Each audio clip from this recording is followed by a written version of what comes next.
पाकिस्तान के कब्जे वाले जम्मू कश्मीर के लोगों को पीओजे का डोमिसाइल दिया जा रहा है। जम्मू कश्मीर सरकार की ओर से जारी डोमिसाइल में पीओजे का स्थायी निवासी होने के साथ ही वर्तमान आवासीय पते का भी जिक्र है। इसका फायदा जम्मू कश्मीर के बाहर रहने वाले लोगों को फिलहाल मिल रहा है। इनकी संख्या तकरीबन 5 लाख बताई जा रही है। इसका फायदा सबसे बड़ा यह है उन्हें उनकी पहचान मिली है। गिलगित बाल्टिस्तान, मुजफ्फराबाद, मीरपुर आदि इलाकों के स्थायी निवासियों को सरकार की ओर से जारी डोमिसाइल में स्थायी आवास और वर्तमान पते के 2 कॉलम। स्थायी पते में गांव का नाम, तहसील, जिला और पिन कोड का नाम जिक्र है। परिवार के सदस्यों की संख्या, नाम, उनकी जन्मतिथि का भी प्रमाण पत्र पर उल्लेख है। तो जम्मू कश्मीर में धारा 370 हटने के बाद सरकार ने कश्मीरी विस्थापितों के लिए डोमिसाइल सर्टिफिकेट जारी करके जम्मू कश्मीर के इतिहास में एक नई इबारत लिखी है। 2021 के अंत तक 98,600 कश्मीरी विस्थापितों को डोमिसाइल सर्टिफिकेट जारी किया जा चुका है। वहीं कश्मीर विस्थापित पंडितों के 2,340 परिवारों का नए सिरे से बतौर विस्थापित पंजीकृत किया गया।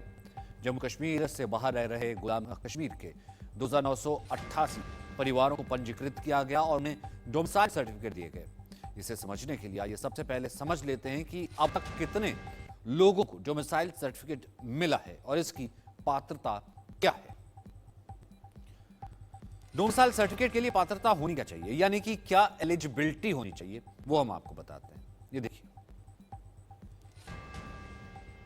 residential address, which is the original one, is the domicile certificates of Jammu and Kashmir. So I think this is nothing untoward. And since we have a 1994 resolution of Parliament which says that Pak occupied Jammu Kashmir is a part of India, and that is possibly the only agenda left. So even the original address to be included in domicile is a condition, and that is what is being fulfilled now. Government is already sensitive about their concerns, and whatever happens will happen in the right direction. Bharat सरकार ने एक बड़ा फैसला, कूटनीतिक फैसला किया है, जिसमें पाकिस्तान के कब्जे वाले कश्मीर से विस्थापित हुए उन लोगों को जो पिछले कई सालों से, कई दशकों से जम्मू कश्मीर और देश के अलग अलग हिस्सों में रह रहे हैं, जो कि पाकिस्तान के कब्जे वाले कश्मीर से विस्थापित हुए थे पाकिस्तानी सेना और पाकिस्तानी आतंकियों के हमलों के बाद, उनको अब वहां की नागरिकता जो है वो सुनिश्चित होगी। क्योंकि जो डोमिसाइल जो इशू किए गए हैं, आप देखेंगे ये तमाम डोमिसाइल सर्टिफिकेट्स हैं जो भारत सरकार, जम्मू कश्मीर सरकार द्वारा इशू किए गए हैं, जिन पे साफ लिखा है, जैसे आप इसे देखेंगे तो विदिता गुप्ता जो है daughter of Jitendra Gupta, Mirpur POJK, यानी कि मीरपुर के रहने वाले हैं। इससे पहले इनको जो स्टेट सब्जेक्ट हुआ करते थे तो उसमें लिखा जाता कि मीरपुर के रहने वाले हैं और अब जम्मू कश्मीर में रहते हैं, मगर ये डोमिसाइल जो है ये वापस वहां के बनाए गए हैं ताकि एक संदेश दुनिया भर में दिया जा सके कि सरकार, भारत सरकार ना सिर्फ POJK को क्लेम करती है बल्कि उसे लेने के लिए हर मुमकिन कदम आगे बढ़ा रही है। मैं आपको बता दूं कि पहले लोगों से बात करने से पहले मैं ये बताना चाहूंगा, आप देखेंगे ये है जम्मू कश्मीर का, पूर्ण जम्मू कश्मीर का नक्शा, जिसमें से ये हिस्सा जो है लद्दाख और कश्मीर और ये जम्मू कश्मीर लद्दाख का हिस्सा जो है ये अभी जम्मू कश्मीर या भारत के पास है, मगर ये जो हिस्सा है, ये हिस्सा जो आप देख रहे हैं, ये तमाम हिस्सा पाकिस्तान के कब्जे वाले कश्मीर यानी कि पाकिस्तान के कब्जे में, और इसे ही भारत कई बार बता चुका है कि ये भारत का हो। इसी को वापस लेने के लिए कवायद चल रही है। मीरपुर, कोटली और ये आप देखेंगे स्कार्दू हो, गिलगित हो, ये तमाम वो इलाका है जो इस वक्त पाकिस्तान के कब्जे वाले कश्मीर में है। तमाम लोग मेरे साथ जुड़े हुए हैं, ये पाकिस्तान के कब्जे वाले कश्मीर के वो विस्थापित हैं जिन्हें पाकिस्तानी सेना, पाकिस्तानी आतंकियों ने उस वक्त जो है हमला करके, हत्याएं कर महिलाओं के बलात्कार करके उनको वहां से भागने पर मजबूर किया और उनको जम्मू कश्मीर और भारत के अलग अलग इलाकों में शरण मिली।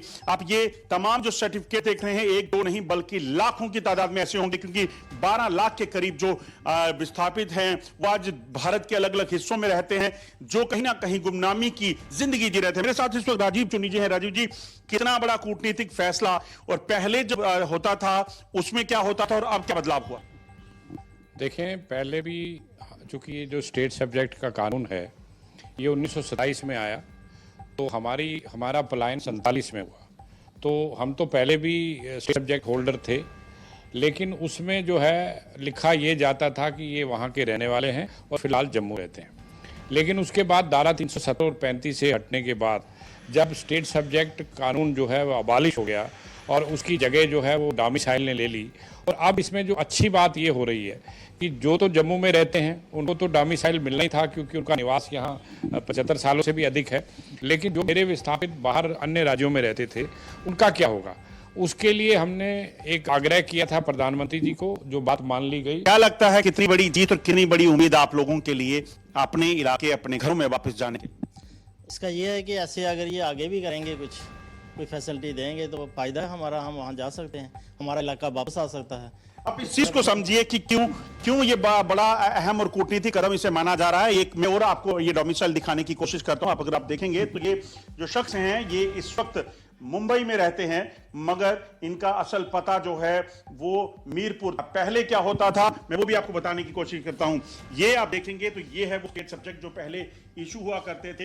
इन स्टेट सब्जेक्ट्स के ऊपर लिखा जाता था कि ये पहले मीरपुर में रहते थे, मगर अब जो है वो ये जो है वो जम्मू कश्मीर आ गए हैं। जम्मू कश्मीर का पता था मगर अब ये बदल गया है। अब जो मुख्य पता वही रहेगा और उसके बाद ये लोग जो हैं जम्मू कश्मीर के पूर्ण जम्मू कश्मीर के जो नागरिक हैं, पाकिस्तान के कब्जे वाले कश्मीर का जो हिस्सा पाकिस्तान के पास है उसको लेने की कवायद जो है सरकार को कहीं ना कहीं उसे और मजबूती देता है। बंटी डिगरा के साथ अजय जंडियाल, इंडिया न्यूज, जम्मू।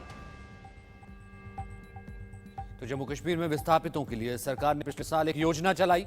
इस योजना के तहत एक ऐतिहासिक फैसला किया गया जिसमें कश्मीरी विस्थापितों का नए सिरे से पंजीकरण शुरू किया गया। आपदा प्रबंधन राहत पुनर्वास विभाग ने आदेश निकाला था कि जिन विस्थापित कश्मीरी पंडितों ने पहले पंजीकरण नहीं करवाया है वे पंजीकरण करवा सकते हैं।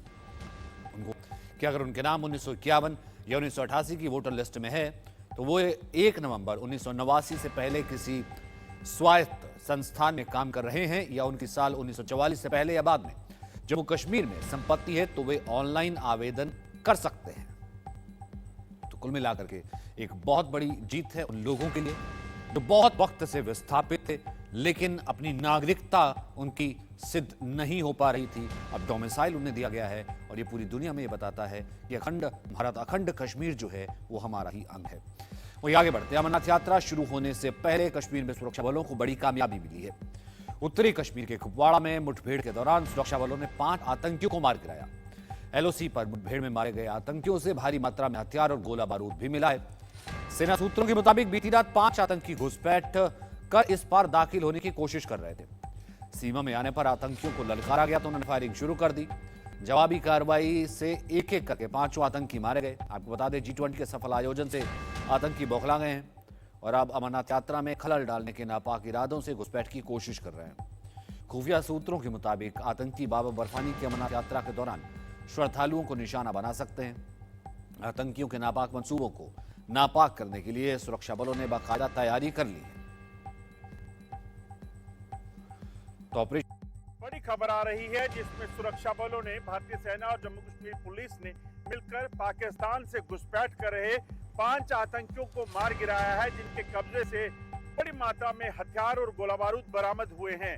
जानकारी के मुताबिक जम्मू कश्मीर पुलिस को ये जानकारी मिली और खुफिया सूत्रों से कि कोई 5 आतंकी जो हैं वो इस इलाके से घुसपैठ कर सकते हैं, जिसे भारतीय सेना के साथ साझा किया गया और उसके बाद वहां पर एम्बुश लगा दिए गए जिन जिन इलाकों से घुसपैठ हो सकती थी। और जब घुसपैठ की कोशिश बीती रात लगभग 10 बजे के करीब भारतीय सेना के जवानों ने इन 4 से 5 आतंकियों को उस इलाके में हरकत करते देखा, तुरंत उन्होंने मोर्चा संभाला और जैसे ही इन आतंकियों ने सेना को देखा उन्होंने फायरिंग की, जिसका जवाब जो है भारतीय सेना के जवानों ने दिया। रात का अंधेरा था मगर उसके बावजूद सेना के जवानों ने इन अफगान टेररिस्टों के साथ ट्रेन हुए इन जो खतरनाक आतंकी थे इनको 10 घंटे के इनकाउंटर में उस जंगल में मार गिराया। आपको ये भी बता दूं कि जो जानकारी है उसके मुताबिक ये आतंकी जो हैं वो गुरिल्ला वॉरफेयर के वेल ट्रेन थे, यानी कि जंगल में कैसे मुकाबला करना है, सेना के जवानों को निशाना बनाना है, उनसे मुठभेड़ करनी है, उसके लिए खास तौर पे तैयार थे, ट्रेन थे। मगर भारतीय सेना के जवानों ने इन सब के नापाक इरादे जो पाकिस्तान के थे इनको मारकर जो है वो पस्त कर दिए हैं एक बार फिर से। और खास तौर पे बाबा अमरनाथ की यात्रा से ठीक पहले जब इस तरह की कोशिश पाकिस्तान कर रहा है कि लगातार आतंकियों को यहाँ भेजे, हथियारों को भेजे, ड्रग्स को भेजे और यहाँ पर हालात खराब करे, उस कोशिश को एक बार फिर से नाकाम कर दिया है। आपको बता दूं कि पिछले एक महीने में लगभग आधा दर्जन के करीब एलओसी पर ही इस तरह की हरकतें पाकिस्तान ने की हैं, चाहे वो नौशहरा है, राजौरी है, पुंछ है या फिर कुपवाड़ा का ये इलाका। कुपवाड़ा में पिछले कुछ समय में ये दूसरा जो है घुसपैठ की कोशिश है जिसे सेना ने नाकाम किया है।